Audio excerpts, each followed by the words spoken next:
Amén. Hoy vamos a comenzar la epístola a Tito. Y Tito, si vemos, fue obispo de la iglesia en Creta. En Creta en realidad había varios grupos de iglesias y él se tenía que encargar de levantar gente capacitada para manejar la obra, obispos. Y como le dice Pablo a Tito, para esto te dejé en Creta, para que corrigieses lo deficiente.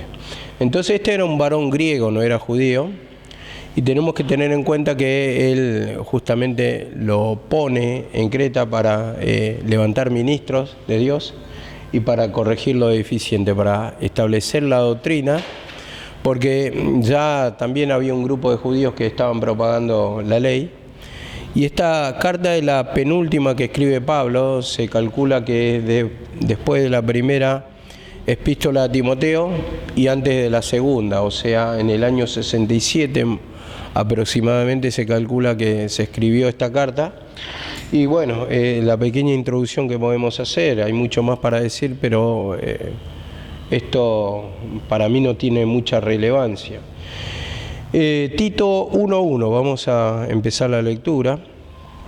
Hay una breve introducción, un saludo hasta el versículo 4, pero vamos a tocar en el 1:1 porque me interesa saber, a veces son pequeñas palabritas que están escritas y que tienen un significado que a veces por pasarle largo lo desconocemos, no le damos el valor, la importancia, y cada palabra escrita en la Biblia tiene su valor, tiene su importancia, y por eso mismo a través de la lectura vamos informándonos de lo que el Señor quiere hacer con nosotros, el plan que tiene y cómo nos comunica a través de este caso la epístola a Tito, que le comunicó una cosa, pero también así personalmente nos va comunicando a nosotros, porque esta era una carta pastoral.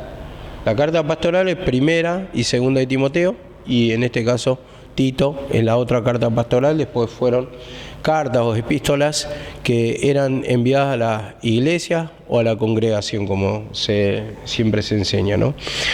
Tito 1:1 le dice Pablo, siervo de Dios y apóstol de Jesucristo, conforme a la verdad de los escogidos de Dios y el conocimiento de la verdad, que es según la piedad. Bueno, vemos acá la palabra, primeramente dice Pablo, siervo. Siervo sabemos que quiere decir servidor o esclavo, ¿no? Una persona que está esclava, primeramente se describía esclavo y con el tiempo pasó, con la palabra siervo y con el tiempo pasó a esa palabra esclavo. Bueno, tiene una pequeña variación, pero esto no lo vamos a tocar, porque lo que me interesa desarrollar cuando dice siervo es que el siervo siempre, como dice la palabra, hace la voluntad de su amo, ¿no? Entonces él hacía la voluntad del Padre, la voluntad de Jesucristo, propagando el mensaje de Cristo. En este caso el Evangelio, el sacrificio, el mensaje de la cruz, el mensaje de reconocer que somos pecadores y que necesitamos un Salvador y un perdonador para que transforme nuestra vida. Entonces dice, siervo de Dios y apóstol de Jesucristo. Cuando dice apóstol de Jesucristo, ¿qué está diciendo? Que está siendo enviado por el Señor, pero, por ejemplo, apóstol significa enviado, pero también significa alguien que propaga una doctrina, un propagador de una doctrina, y en este caso estaba propagando el mensaje de Jesucristo. Y le damos el valor y la importancia, porque vamos a decir todos predican a Jesucristo, no, porque en ese tiempo tenemos que tomar que el valor era importantísimo, porque él estaba propagando el mensaje de Jesucristo. Nosotros dice, predicamos a Jesucristo y a este crucificado. Y por el contrario, los judaizantes, ¿qué propagaban? Propagaban la ley de Moisés. Los fariseos, los saduceos también propagaban lo mismo. Entonces, ahí estaba la contraparte y el choque de opinión o choque de cultura o choque de entendimiento, vamos a decirlo. Entonces, ¿qué hacían los fariseos y los saduceos? Ellos eran los anticristos. Todo aquel que dice que Cristo no se ha manifestado en carne y niega que Jesucristo es el Salvador, este es el anticristo, dice, este tiene el espíritu del anticristo. Entonces había un choque ahí, ¿no? Porque ellos querían seguir propagando el mensaje de Moisés, pero el mensaje de Moisés, ¿qué trajo? Condenación, mostraba el pecado, pero condenaba. ¿Por qué? Porque ninguno lo podía cumplir. Entonces, dice la palabra, por cuanto todos pecaron, dice, han caído en condenación. Todos. Entonces, todos estamos en condenación. La ley lo único que muestra es nuestro pecado, pero de ninguna manera muestra la salvación, la salida. Lo dice también en las epístolas. Dice que esta ley no tiene valor alguno contra los apetitos carnales. O sea, cuando se manifiesta el pecado, ¿qué te trae? Condenación. Y no te puede cambiar la vida. Entonces, ahí estaba justamente el choque, porque Jesucristo estaba mostrando un nuevo camino, y el camino era arrepentimiento para perdón de pecados. Entonces te liberta a través de reconocer tu estado, tu pecado, ¿no? Entonces esta la nueva doctrina que estaba propagando, en este caso, el apóstol Pablo. Y como dice acá la palabra, conforme a la fe de los escogidos de Dios, conforme a la fe, o según la fe de los escogidos de Dios, dice. Los escogidos. ¿Y quiénes son los escogidos de Dios? Los que creyeron, exactamente, los que creyeron. Los que se arrepintieron de sus pecados son escogidos. ¿Por qué? Porque aceptan a Jesús como Salvador. Ellos reconocen que tienen pecado y por lo tanto reciben el perdón. Entonces son los escogidos, ¿por qué? Porque reciben el perdón y son salvos. Y al ser salvos son hijos de Dios. Son escogidos de Dios, son un pueblo santo, una nación santa. Amén. Y dice así la palabra, conforme a los escogidos de Dios y el conocimiento de la verdad, que es según la piedad. Y en esta palabra piedad, que tiene varios significados, y a veces uno no sabe cómo aplicarlo, pero que, y el conocimiento, dice, de la verdad, que es según la piedad. ¿La piedad cuál es? Cristo manifestado, vamos a decirlo así. Entonces, se manifestó la verdad en la cruz, se manifestó su poder, se manifestó la salvación. Entonces conocemos, o tenemos el conocimiento de la verdad, por su misericordia, por su piedad, vamos a decirlo así. Y vamos a entender esto, que justamente piedad significa como conmoverse por el sufrimiento ajeno. También algunos dicen, es la devoción a Dios, pero todo se conecta. ¿Por qué? Porque piedad sí significa conmoverse, no solamente ante Dios, ante su presencia, sino ante el sufrimiento de los demás. Entonces, eso es lo que te lleva a una vida religiosa según Cristo, a una devoción religiosa según Cristo. Entonces vas a vivir como Cristo. ¿Por qué? Porque tenés compasión hacia los demás, tenés esa piedad hacia los demás, te conmovés, tenés la misericordia, entonces querés ayudar como Cristo, porque Cristo se vino a la cruz, ¿para qué? Para libertar del pecado, de la opresión, de la carga, de los sufrimientos. Entonces, en eso se muestra la piedad. Entonces, se muestra su amor de la cruz, pero también, como dice acá, y el conocimiento de la verdad, que es según la piedad. Es según la piedad. La piedad es el mismo Cristo manifestado en nosotros. Entonces, pone su presencia y nos conmovemos ante la necesidad de los demás, ante los sufrimientos de los demás, ante el dolor de los demás, porque tenemos la vida de Cristo. Entonces, al aceptar esa piedad, vamos a tener el verdadero conocimiento. Se va a manifestar en nosotros la misericordia, la comprensión, el conmoverse por el sufrimiento ajeno, la piedad, vamos a decirlo así, el perdón, y bueno, todo lo que es frutos espirituales en nosotros van a estar justamente arraigados. ¿Por qué? Porque recibimos al ministerio, o al ministerio de la piedad, como dice la palabra también en otro versículo, recibimos a Jesucristo crucificado. Entonces, Jesucristo crucificado en nosotros es el que se conmueve por la necesidad de los demás. Esto es lo que quiere decir piedad, que hay una profundidad en esto, pero la piedad se manifestó en la cruz. Dios, al vernos en sufrimiento, se conmovió por nosotros. Pero nosotros, cuando aceptamos a ese Cristo o a esa piedad, también nos conmovemos porque tenemos la misma esencia ante la necesidad del prójimo, el que está sufriendo, y por eso le queremos predicar. Cuando sentimos la presencia, también queremos que sientan lo mismo, la salida, que ya no sufra más. Y ese es el ministerio de la piedad, el conocimiento de la verdad. Y también dice piedad, ¿qué quiere decir? Bien reverenciar. o la verdadera religión, como lo traducen en otras partes, pero quiere decir más exactamente bien reverenciar. ¿Por qué? Porque nosotros ¿en qué adoramos? Adoramos en espíritu, ya no adoramos solamente corporalmente. En la ley, ¿qué hacían? Cuando más sacrificios presentaban, más piadoso era el hombre, o sea, tenía más piedad. Entonces presentaba más sacrificio reconociendo su necesidad, su pecado, hacían en forma de figura, pero lo hacían con un sacrificio animal. Y en el Nuevo Testamento esa piedad se presenta justamente con la adoración, pero ya del Espíritu. Entonces esto me lleva a entender también que, por ejemplo, en Juan 4:23, mirá lo que dice: pero el tiempo viene y ya ha llegado cuando los verdaderos adoradores adorarán a Dios en espíritu y en verdad. Eso es lo que significa justamente adorar en espíritu y en verdad. Esa es la verdadera reverencia, la verdadera adoración. Los judíos, ¿cómo adoraban? Por figuras, con sacrificios, digamos, de becerros, de corderos, pero lo hacían por figura, y nosotros en espíritu. Entonces, esa es la verdadera adoración que quiere el Señor, la que se conmueve en espíritu, la que se quebranta, la que reconoce el pecado. Entonces, ahí, ¿qué está adorando? El espíritu. Y esto es lo que me lleva también a cuando vieron que Lucas descendieron 2 varones, ¿no? Uno dice que decía: te doy gracias porque doy de todo lo que diemos, y no soy como este. Y el otro, conmovido al ver su pecado, ¿qué decía?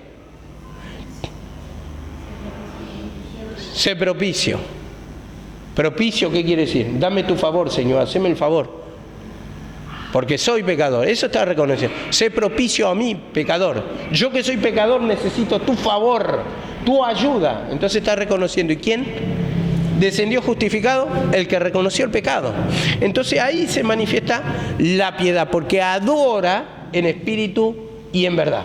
Entonces conoce la verdad, conoce a Dios, porque hay una transformación, un cambio. Entonces necesita esta clase de adoradores, como dice, el que tiene comunión con el Señor. ¿Por qué? Porque se santifica. Sin santidad, dice la palabra, nadie verá a Dios. Por eso necesitamos reconocer nuestro pecado. Entonces ahí se manifiesta el verdadero conocimiento de Dios, que según Cristo, según la piedad. Ahí, ¿estamos claros? Entonces necesitamos a Cristo en nuestra vida. Entonces cuando se manifiesta el poder de Cristo, conocemos ahí. Tenemos el verdadero conocimiento, que es según la piedad, según Cristo. Entonces cuando hay comunión con Dios, conocemos su esencia. El gozo, la paz, la alegría, no es letra solamente. No es solamente conocer la palabra, sino que lo sentimos, y ahí se manifiesta el verdadero conocimiento, que es según la piedad. Y dice así la palabra también. En otras versiones, le voy a leer en otras versiones, Tito 1:1, dice así la palabra: Pablo, siervo de Dios y apóstol de Jesucristo, llamado para que mediante la fe de los elegidos de Dios lleguen a conocer la verdadera religión. La verdadera religión. La ley que conocían solamente figura, pero lo que es verdadera religión, o adorar a Dios verdaderamente en espíritu y en verdad, no solamente naturalmente. Y naturalmente hoy lo podemos decir así: nos sentamos en la reunión, oramos pero religiosamente, sin reconocer el pecado, sin sentir nada. Entonces eso es religión mal entendida. Pero la verdadera religión, sin mácula, como dice el versículo, sin mancha, sin pecado, es con quebrantamiento de espíritu. Por eso dice en 51:17 de Salmo: corazón contrito y humillado el que no desprecia al Señor. Eso es verdadera adoración.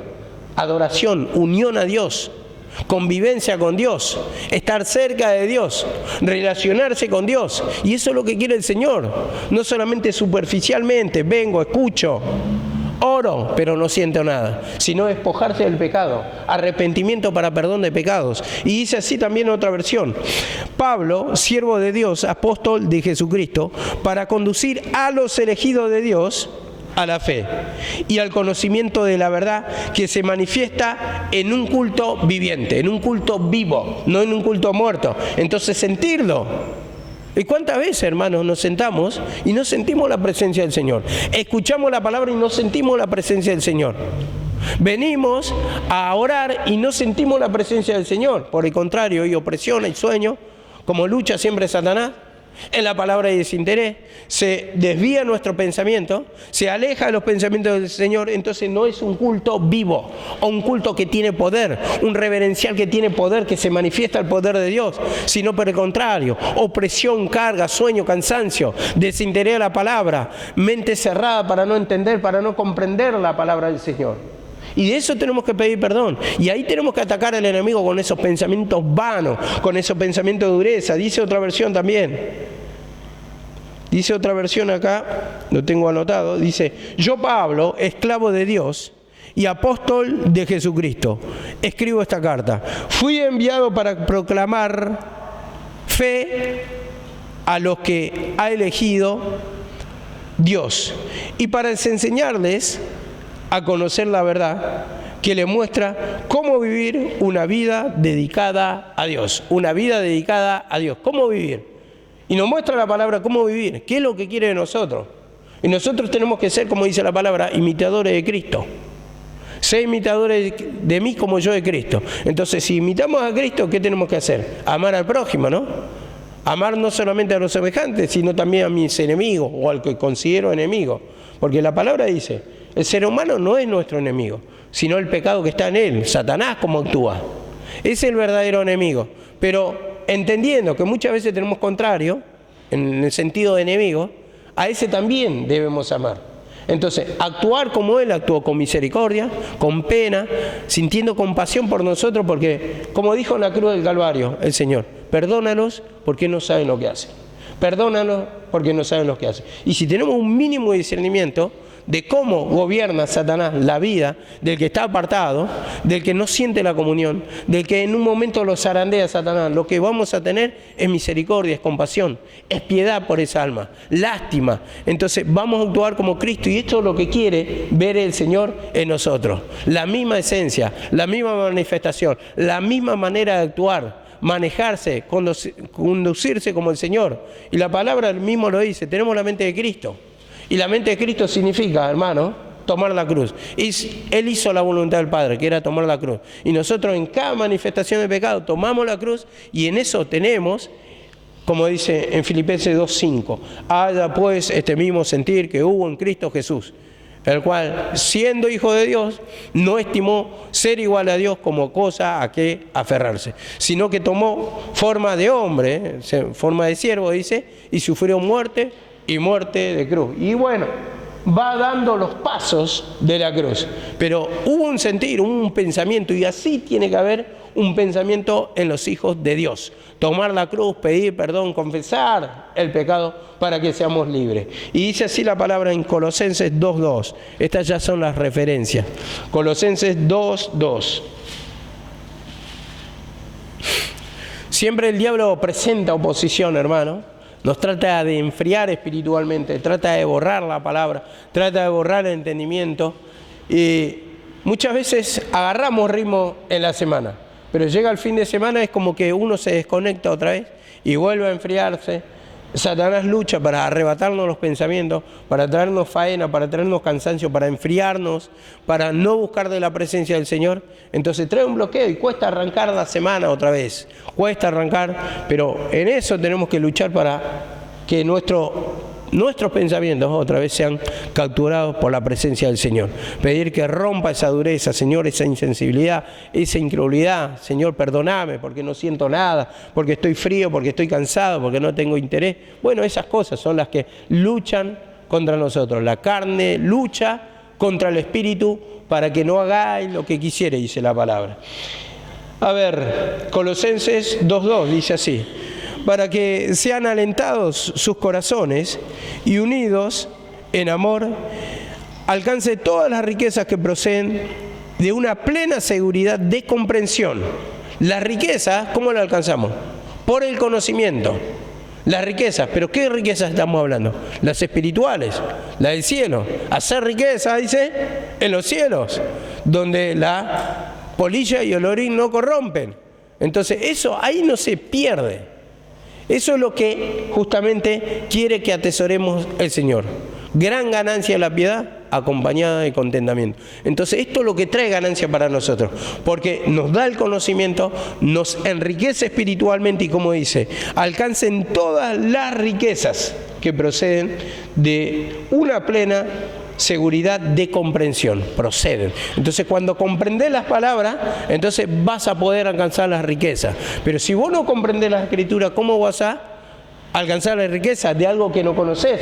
Nosotros vamos a buscar enriquecernos cuando conocemos, o vamos a querer alcanzar lo que nos muestra la palabra, la riqueza de su gloria. Entonces te muestra gozo, paz, alegría, paciencia y todas esas riquezas que nos describe la palabra a través de comprender. Si yo no comprendo la palabra, ¿cómo voy a alcanzar la riqueza? Es imposible. Y dice así la palabra, resultando en un verdadero conocimiento del misterio de Dios, es decir, Cristo, en un verdadero conocimiento del misterio de Dios, es decir, Cristo. ¿Y por qué dice verdadero conocimiento?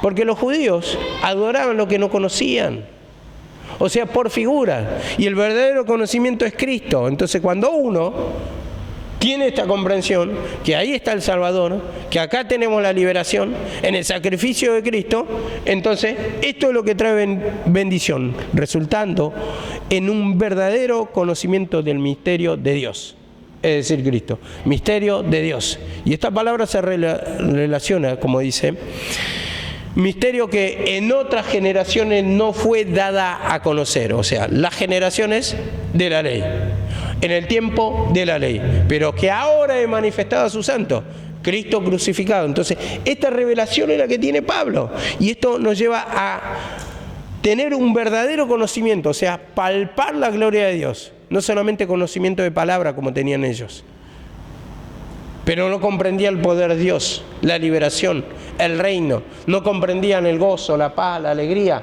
Entonces esto es lo que quiere manifestar en nosotros, es decir, Cristo. Si tenemos a Cristo, se manifiesta el poder. Si no nos gobierna Cristo, se manifiesta ¿quién? El enemigo. Entonces eso nos lleva al sufrimiento y a alejarnos del conocimiento de lo que es Cristo. Dice en 2 Tesalonicenses,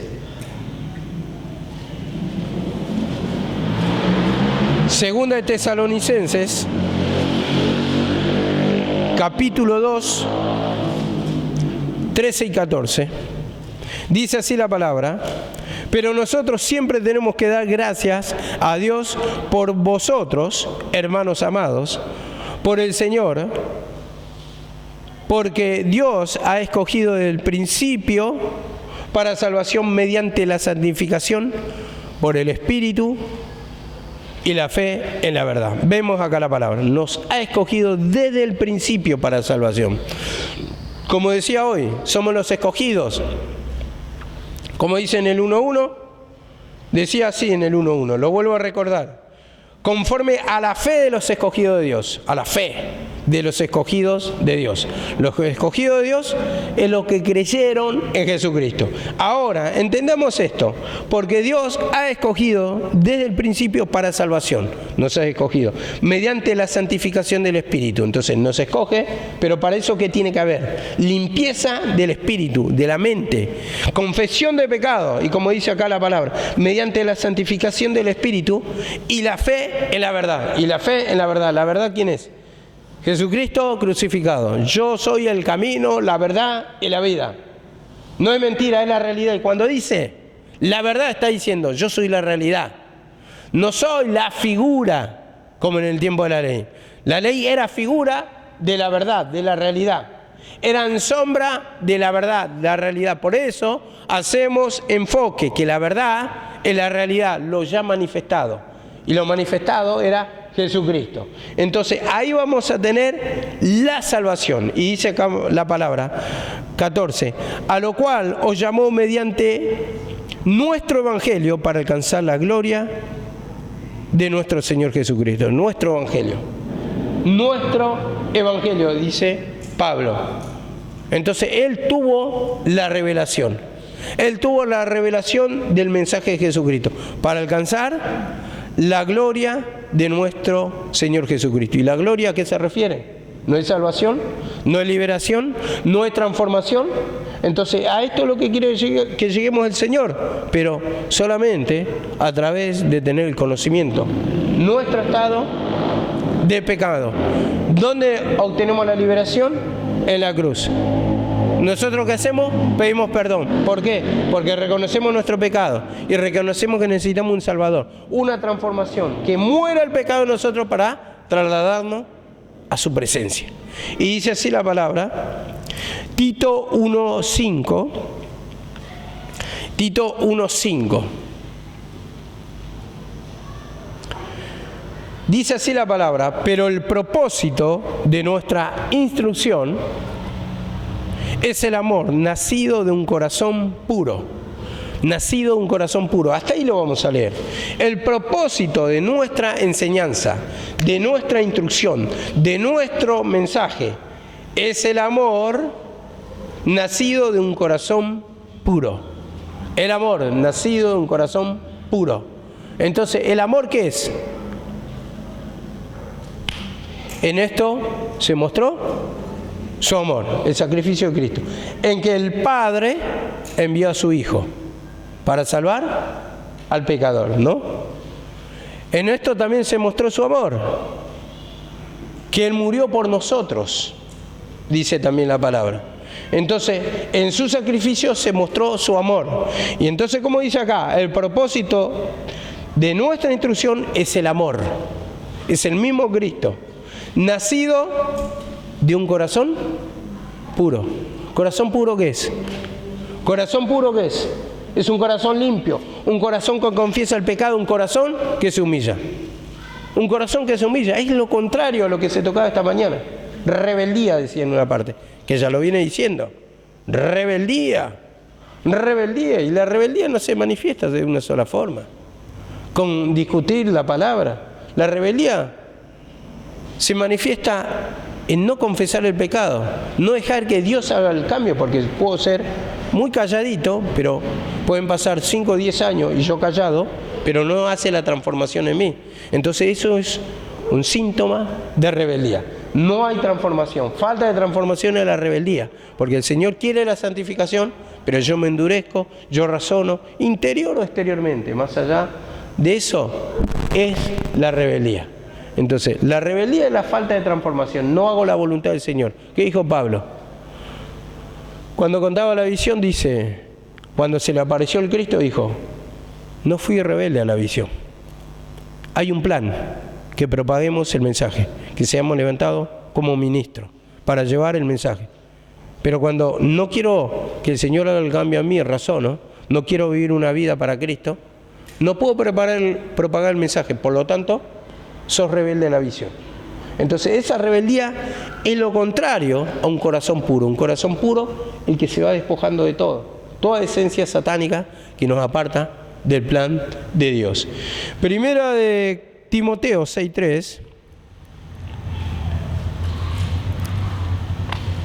Primera de Timoteo 6:3. Dice así la palabra: si alguno enseña una doctrina diferente y no se conforma a las sanas palabras de nuestro Señor Jesucristo y a la doctrina que es conforme a la piedad.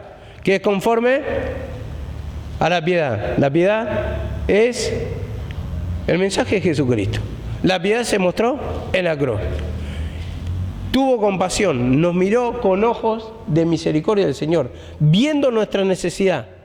Y vemos que dice, si alguno no se conforma a las sanas palabras que dice, a las sanas palabras, las de nuestro Señor Jesucristo, y a la doctrina que es conforme a la piedad, está envanecido, nada sabe del ira.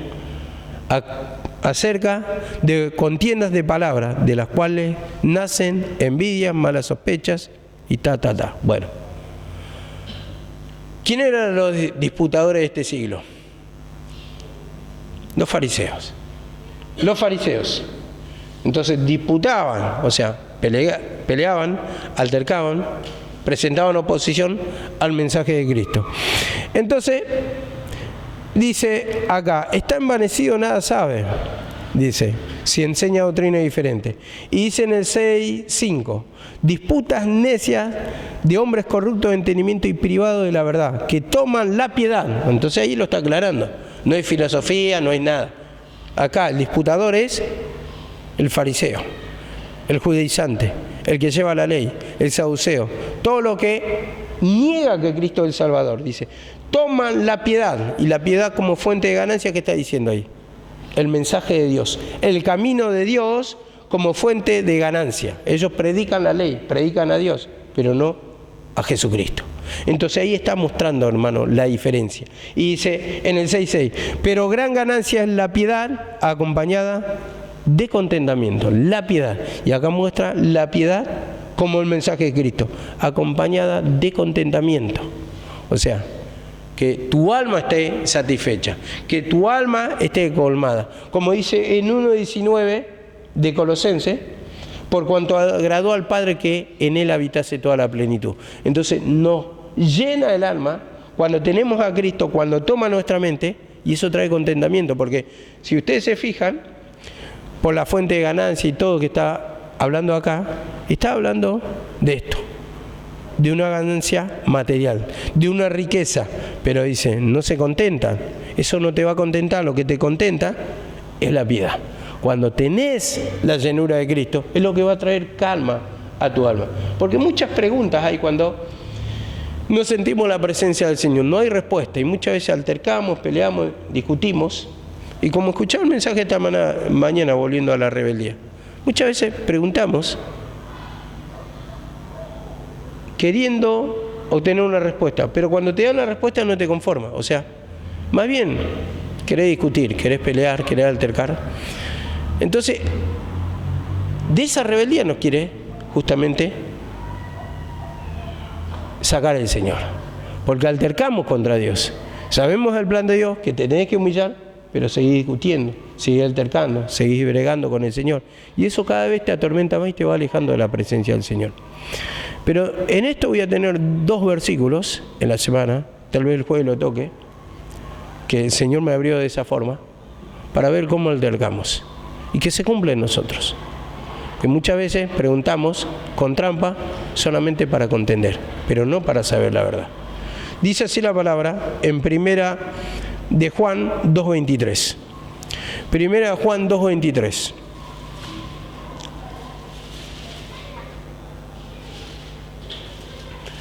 Primera de Juan 2:23. Dice así la palabra: todo el que niega al Hijo tampoco tiene al Padre, y el que confiesa al Hijo también tiene al Padre.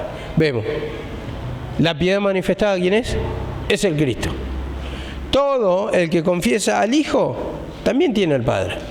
Entonces ahí se manifestó la piedad, la misericordia por nosotros. Pero para esto tiene que gobernar Cristo en nuestra vida. Es verdad que somos hijos, que somos nueva criatura, pero también nos tenemos que despojar en cuanto a la pasada manera de vivir, despojado del viejo hombre.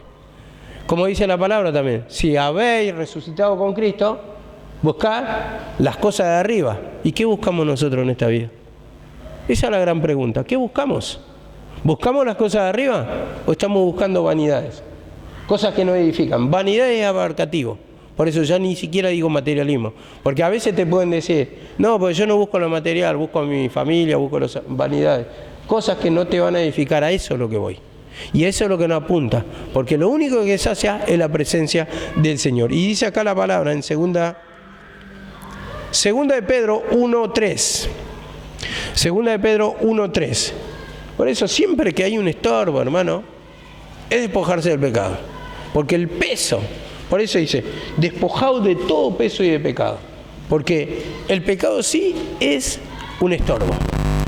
No nos sentimos cómodos, hay altercado, nuestra misma mente dudamos, pero bueno, este va a ser un mensaje para el jueves.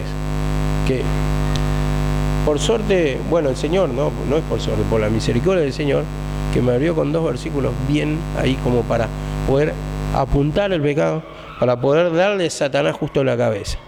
Dice así la palabra, segunda de Pedro 1:3. Pues su divino poder nos ha concedido, pues su divino poder nos ha concedido todo cuanto concierne a la vida y a la piedad. Todo cuanto concierne a la vida y a la piedad.